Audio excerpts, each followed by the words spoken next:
Sebuah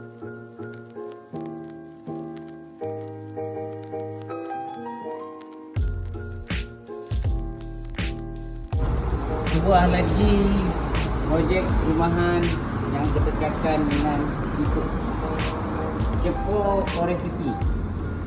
Dia berdekatan antara Semur dan juga Bandar Meru. Jom kita review rumah ni.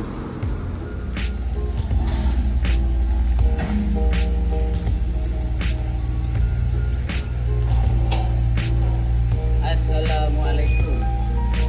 Kita dah sampai dekat Cepoh Forest City.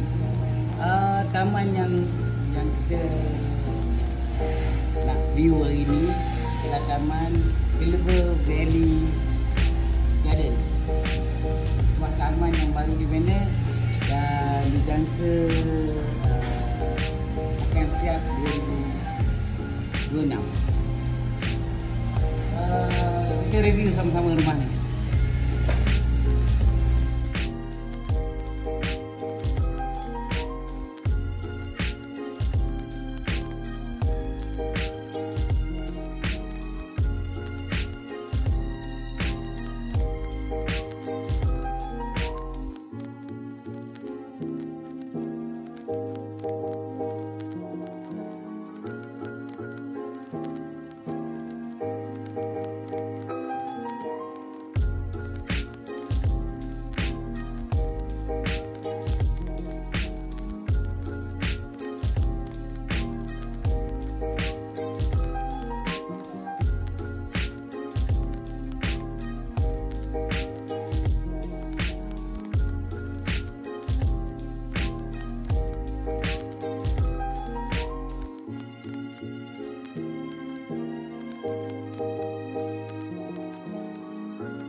Silver Valley Gardens. Nama rumahan yang kita baru lepas review ni. Double story terrace 22 kali 65 12,430 square feet je. Harga 299 5 lebih kurang dalam 1,400. Ada 4 bilik, 3 bilik air. Tempat lokasi ni sangat-sangat baik.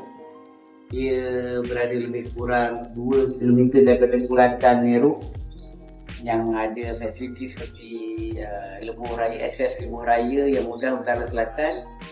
Ada Maidin yang sangat besar, ada stesen Aman Jaya yang besar, ada kemudahan-kemudahan yang lain lah. Dan perjalanan ke Ipoh dan juga Kuala Kasar sangat-sangat pendek. lebih kurang dalam 30 meter. Selain pada itu, rumah ini berbaloi untuk dimiliki kerana harga yang sangat murah dalam pasaran di Perak, RM299,000, dan banyak unit yang ada. Fasa yang kita review ni adalah fasa kedua. Fasa pertama hampir penuh. Sila hubungi saya lah untuk memiliki rumah idaman anda ini. Bye.